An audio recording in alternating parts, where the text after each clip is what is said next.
Hello, everyone, and welcome back to Malorie's Weird World Adventures, the podcast. I am coming to you today from Essen, Germany. What am I doing in Essen? Well, I am at the German Travel Mart. I spent the last week in Bremerhaven, Bremen, and Luneburg Heath. So I'm going to tell you guys a little bit about each of these places and what makes them so special and about the experience I've had on a press trip, what that's like, and a few other really fun, wild, instigating things that I made happen throughout this trip. I hope I am coherent for you because it has been a long week so far, but very fun, of course. If you've never heard of a press trip before, basically sometimes tourism boards or different city governments will invite journalists out to experience things in their city so they can write about them and, bring people to their city, which, they want. So we're, especially post-COVID, we're trying to keep the tourism industry thriving, and it's actually doing really well once again after everything was closed for so long. So the purpose of a press trip is to bring tourism to different places. While press trips can be a lot of fun, they are definitely also very hard work, and you get to experience tons of things in an itinerary that you're provided with, usually starting very early in the morning and ending very late at night, so you don't get a lot of sleep. You're walking many, many miles throughout the day, and you're just going nonstop, which, to be honest, is my favorite kind of trip, but I know a lot of people do not like that type of travel. So for the past 4 days, after a 17, 18-hour, 19-hour journey into Munich and then to Bremerhaven, I slept a full night's sleep, got up, had a half day, and then from then on have been basically getting up at 6 a.m., maybe a little bit later if I'm pushing it because we have to be out the door, having eaten breakfast at 8 a.m., and it goes until about, usually dinner is at 7:30 or 8 or 8:30, so we're getting back into our hotel rooms at 10, 10:30, 11, and then I have to do a little bit of work. And then by the time I'm ready to decompress, I just get a few hours of sleep. So I might sound a little tired and less coherent than normal, but I do think it's important to come to you guys live from Essen right now so I can tell you about these experiences while they're fresh in my mind. Let us start with Bremerhaven. So this is the first place that I went after flying into Bremer and then up to Bremerhaven and arriving in Germany. And we stayed at the Atlantic Hotel Sail City, which is actually right on the North Sea at the very top of Germany. And most of the hotel rooms just look out over into the water, so it's beautiful. And the entire town of Bremerhaven is just it's like a seaport. I mean, it's very much leaning into the fact that it's on the North Sea. And that's where Germany's fish industry really has been for hundreds of years. So it's a fishing town.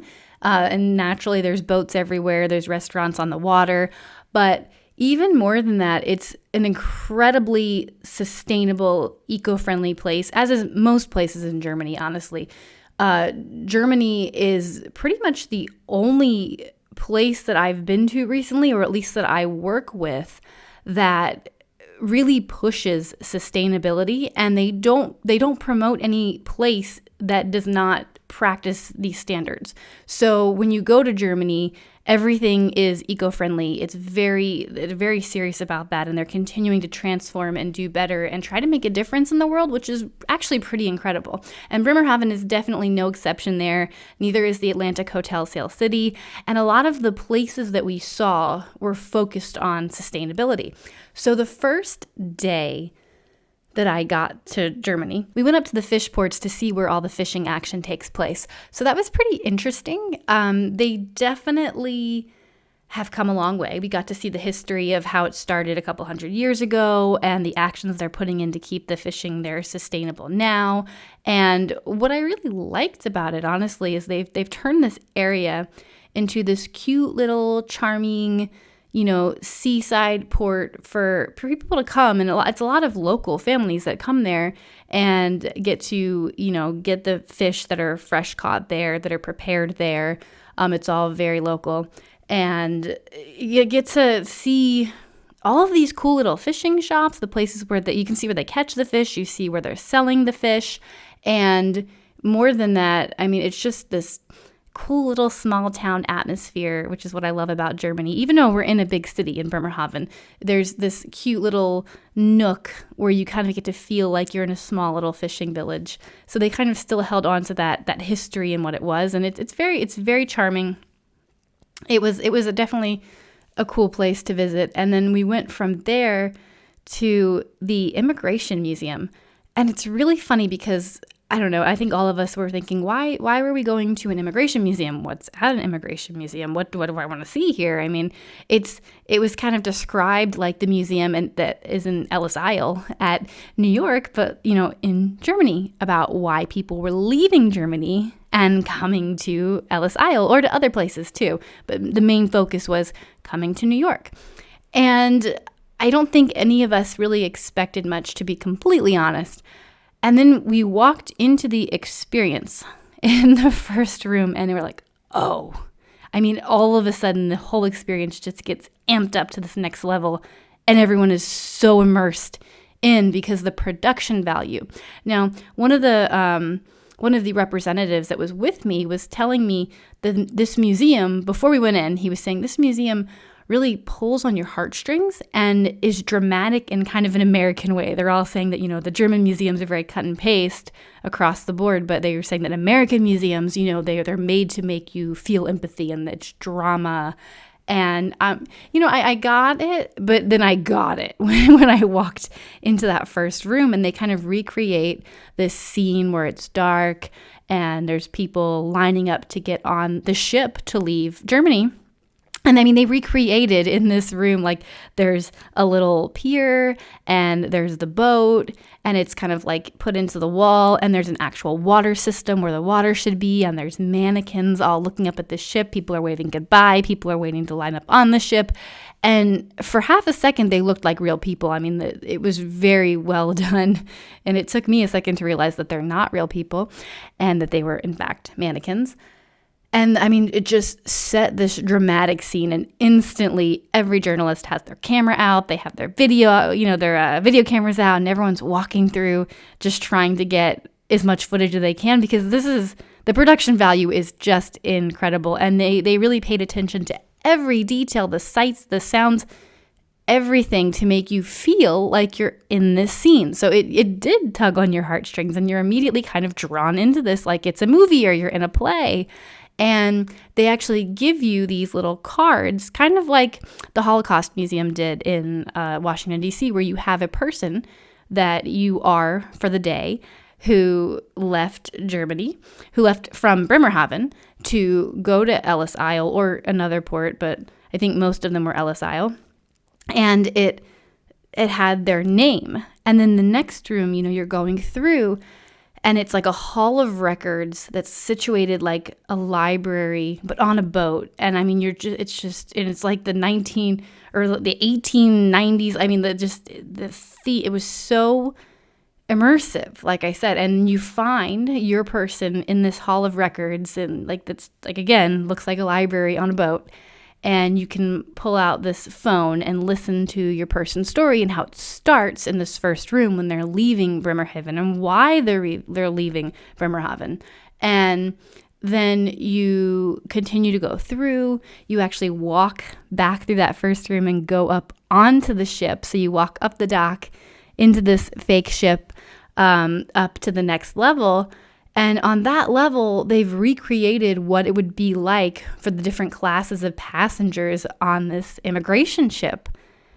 And it was crazy. So the guide told us that the floor is not actually moving, but it feels like you're moving on a boat. Like you can get seasick in there because they have it tilted slightly.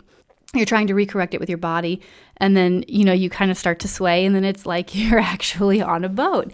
And the way that the floor felt under your feet, it's like creaking. They make it creak, and the material, so you legitimately feel like you're walking on a ship. And then there's, of course, sounds, and there's dramatic lighting, and you really feel like hell, I'll just say, when you're in the steerage, class where there's not pleasant sounds and people are sick and it's dark and then it's a dramatic contrast to then, the first class, which you get to see as you continue to walk through this immersive experience.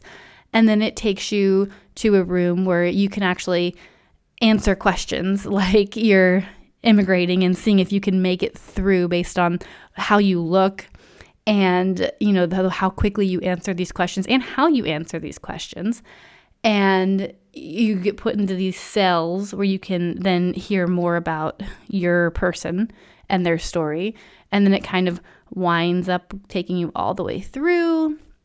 And then you can find out what happened to them. And then there's more afterwards too. They're working on a section about people immigrating into Germany. And it's really compelling. I mean, the mannequins, the amount of like resources they had to put into getting these mannequins because they look so lifelike. And I mean, the people have hair, they have pores. I mean, the people that sculpt these, I think they have them specially made. The details are incredible.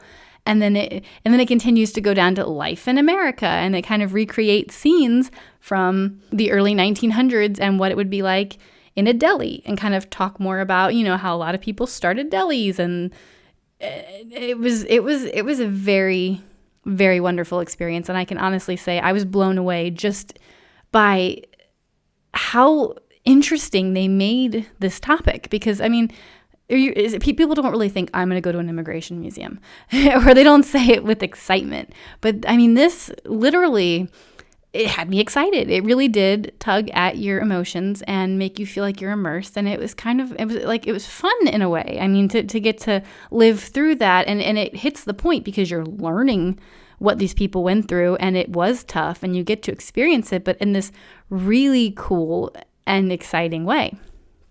So that was definitely an incredible experience. And then we had a nice dinner at Pier 6, which was just absolutely lovely. And to be honest, I was really impressed by Pier 6 just because the owner came out to talk to us, which is, really nice in the first place for him to do that. But then he also himself was picking out a wine that he thought would be personal and best for all of us, and then was actually serving us, it's nice to see, I guess, an owner that's so humble that he's, in the trenches with everyone too. And that was a really cool experience. And then the next day we got up super early and went to Bremen. And so the night before, I should actually probably preface this, at dinner, I knew we were going to Bremen. And I, of course, always have to look online about what the weirdest thing a place has to offer so that I can see it, because I think I've said it a million times, but when you go somewhere and you see the weirdest thing there, that's really what defines that place's character, in my opinion, and I just have to see it. So there actually really is nothing listed as being weird in Bremerhaven, but Bremen had mummies, which is hilarious because this is actually the second time this has happened to me on a press trip, where I looked up what's weird nearby and found that there's mummies. So the first time that it happened, I was in a press trip in Guanajuato, and I've actually been to the mummies. There's a mummy museum in Guanajuato that I had been to before with a friend. And so when I went back to Guanajuato on a press trip, I knew that I had to go back and see those mummies and get some videos and pictures and all of that for the press stuff and for Weird World, the show, because it was just unreal. We'll talk about that at another time, but you can look on my blog, maloriesadventures.com, search on it, Mummies de Guanajuato, or just mummies, and then that will come up and you can read that story because it's unreal. Anyway, so and on that trip, I basically pressured and pushed them until they changed the itinerary to take us to see the mummies. And since it was in Mexico, it's las momias. So every time we're going to do this today, and then we're going to do this, y las momias. And it just kept happening until they finally said, fine, we'll take you to the mummies. So this time, I'm like, well, maybe I can pressure them to take me to see the mummies again. So the night before, we have this guide with us who's kind of like a chaperone, just herding all the kittens that, like journalists, like, no, come here. You got to be over here right now. And he was really, really cool. And I told him about it, and he's like, oh, that is cool. I like weird stuff too. Maybe we can see them. And he was so immediately down. So that was a good sign. And when he's like, we'll talk to the guide in Bremen. So then we get to Bremen, we meet the guide. He's like, talk to him. Go ask him. So of course I go over and I'm like, hey, I heard that there's these mummies under St. Peter's Cathedral. Do you think? He's like, yeah. I'm like, do you think we could see them? And he's like, oh no. And he just sounded so exasperated, like, what? No, that's not on the agenda. And just kind of shut me down. And I was like, oh, this guy's going to be hard. Okay. And so then, I kept pushing a little bit. Like he'd say, yeah, we're going to do this. And I'm like, oh, and the mummies? And then he's like, oh, this is St. Peter's Cathedral. Oh, is that where the mummies are? And I definitely had help from our guide / chaperone, who I think actually took him aside at one point and had a conversation in German and was telling him, like, look, her angle with her personal journalism that she does is weird stuff. So I really feel like this would help her with her story for Bremen. And I mean, he worked it.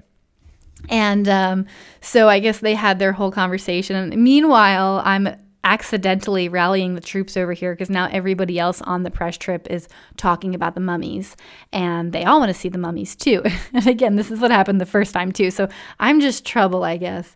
And so I'm getting everybody really excited about the mummies.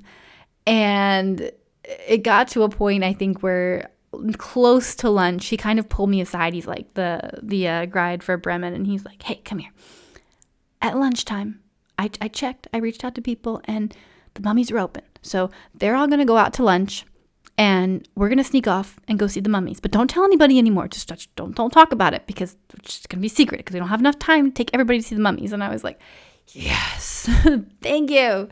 So he was awesome. He really did me a solid there. And we actually got to go in and see these. There's 8 naturally mummified bodies in glass coffins housed in an underground crypt in St. Peter's Cathedral. So it's beneath the cathedral.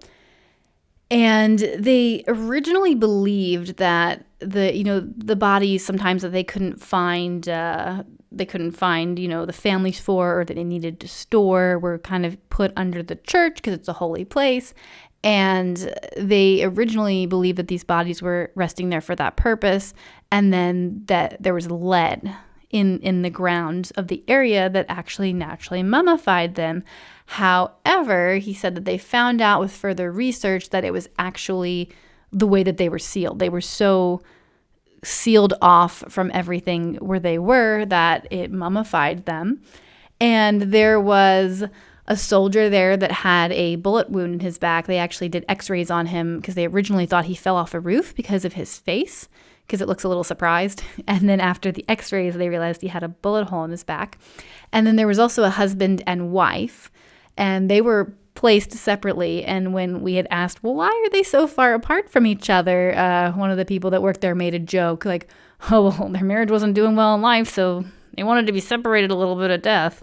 So there was definitely some humor going on down there, but the church, it is a church, and they do want the bodies to be treated with respect, obviously. So, we were very respectful with our time there, but it was really cool to see these naturally mummified bodies underneath of a church that, were accidentally found. And it's very similar to the Guanajuato story. And it's funny to me how often now I'm in these places and there's just mummies. Last time I went to the Winchester Mystery House with my friends for a press event for their Halloween experience called Unhinged. We had a bunch of time to kill, and we put in what's nearby that's weird. And aside from the Winchester Mystery House, the next thing that comes up was a mummy museum. So it's apparently very, very common that you're just going to find mummies all over the place.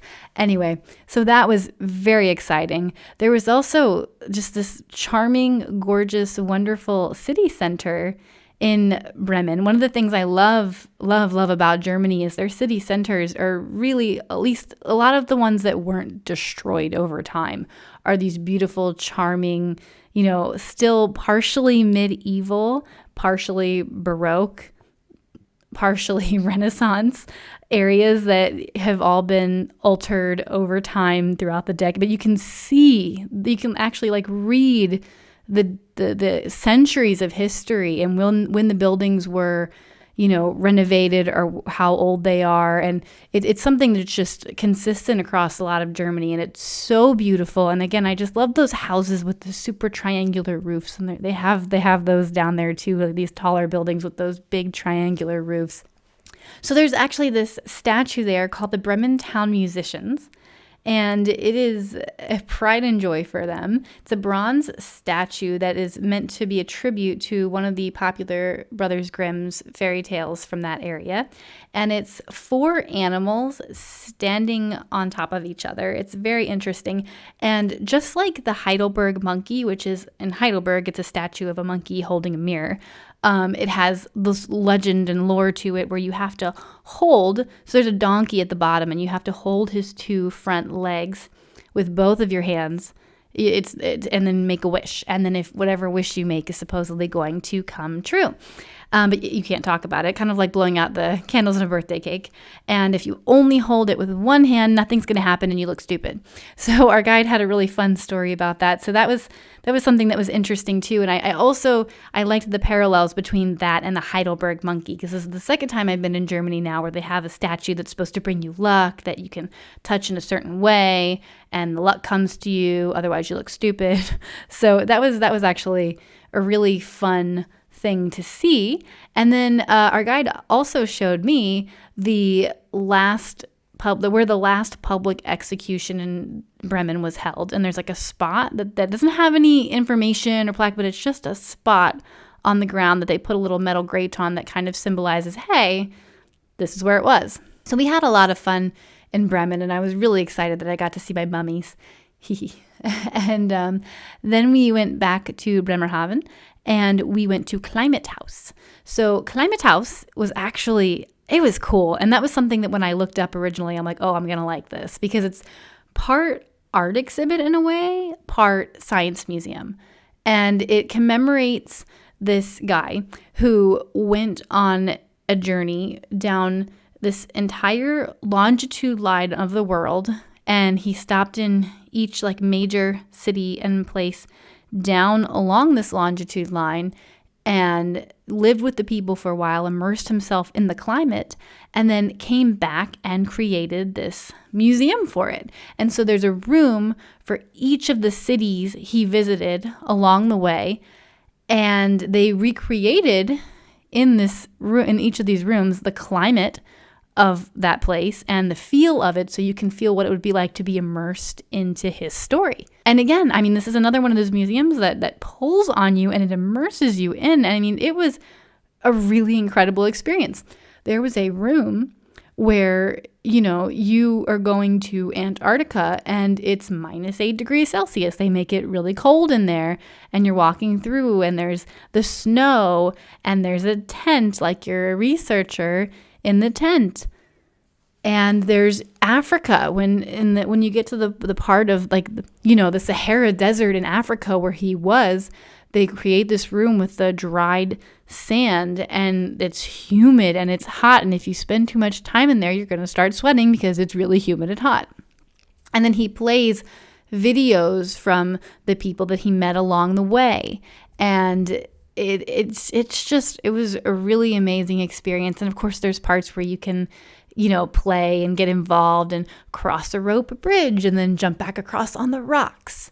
And there's also animals there. There's small animals and reptiles.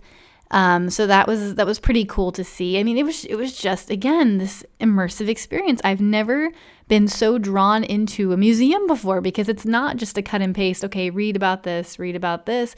It's an immersive experience. You get to play. And I think Climate House was really exceptional for that, just like the Immigration Museum was. Then, let's see. After that, we went to Luneburg Heath, and it's a national park up there in Germany. And it's in a very small village area. There's actually a bunch of little tiny villages along the way. I think they said one had 38 inhabitants in it that we passed through. And there was another that we went to that had 70. So very, very, very small, charming, fairy tale-like villages, really. I mean, it's like they're straight out of a fairy tale. And lots of horses and, of course, sheep And it was an incredible experience. So we actually started at the Luneburg Heath and walked through the forest to then get to the heath. And we think we walked 7 kilometers. But when we first got there to meet together, we all used the restrooms and went into this little museum that's there for it. It's in a tiny house. And they had this sheep stuffed animal. And it's a little lamb, and I had to get it because I used to have a lamb stuffed animal as a kid. I think they're adorable, and I don't know, it tugged on my heartstrings, and I just love stuffed animals. I'm a child. So I got my lamb, and I asked our guide to give him a true German name. So his name is Heinz. So we have Heinz the lamb.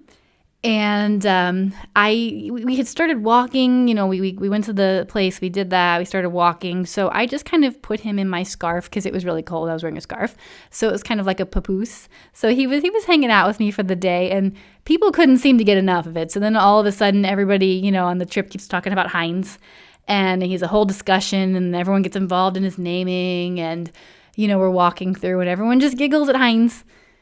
And it became such a thing that then everybody wanted their own Heinz.